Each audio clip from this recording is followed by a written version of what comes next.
বাংলাদেশের সাবেক প্রধানমন্ত্রী শেখ হাসিনার প্রত্যর্পণ নিয়ে দিল্লি ও ঢাকার মধ্যে কূটনৈতিক উত্তেজনা আরও জোরালো হলো।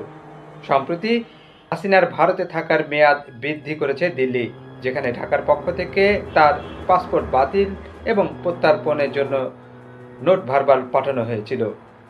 প্রশ্ন হলো, দিল্লির এই সিদ্ধান্ত কী বার্তা দিচ্ছে?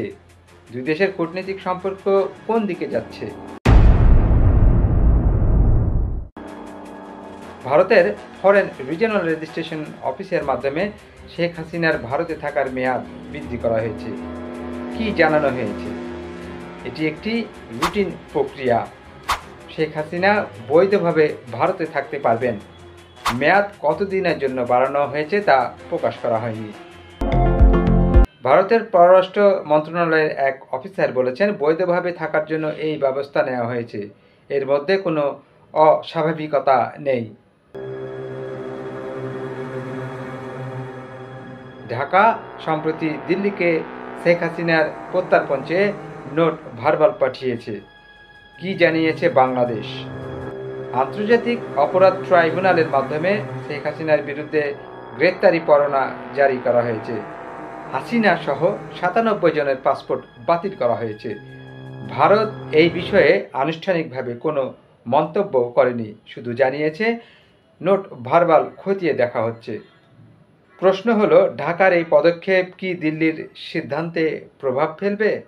বিশ্লেষকরা জানিয়েছে, শেখ হাসিনার ভারতে থাকা এবং ঢাকার পাসপোর্ট বাতিলের বিষয়টি দুই দেশের কূটনৈতিক সম্পর্কে নতুন মাত্রা যোগ করছে। বিশ্লেষকরা বলছেন, শেখ হাসিনার ভারতে থাকা এবং ঢাকার পাসপোর্ট বাতিলের বিষয়টি দুই দেশের কূটনৈতিক সম্পর্কে নতুন মাত্রা যোগ করেছে। দুই দেশের বার্তা: ভারত বলছে এটি আইনি প্রক্রিয়ার অংশ। বাংলাদেশ চাইছে হাসিনাকে দ্রুত প্রত্যর্পণ করা হোক। দিল্লি এবং ঢাকার এই টানাপোড়েনের ভবিষ্যৎ কী হতে পারে? ভারতের সিদ্ধান্ত রাজনৈতিক উত্তেজনা আরও বাড়াতে পারে, নাকি ঢাকার চাপ উপেক্ষা করে হাসিনার থাকার মেয়াদ বৃদ্ধি দুই দেশের সম্পর্কে দীর্ঘমেয়াদী প্রভাব ফেলতে পারে?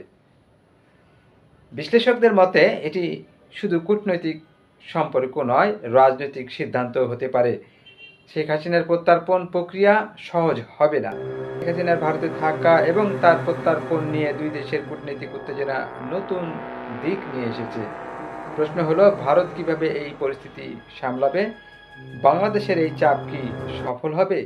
আপনারা কি মনে করেন? নিচের কমেন্টে আপনার মতামত জানাবেন। আমরা সত্য ও বিশ্লেষণ তুলে ধরতে প্রতিশ্রুতিবদ্ধ। ভিডিওটি ভালো লাগলে লাইক দেন, শেয়ার করেন এবং চঞ্চল ইনফোকে সাবস্ক্রাইব করতে ভুলবেন না। আমরা আবারও ফিরে আসবো নতুন তথ্য ও বিশ্লেষণ নিয়ে। ধন্যবাদ সবাই।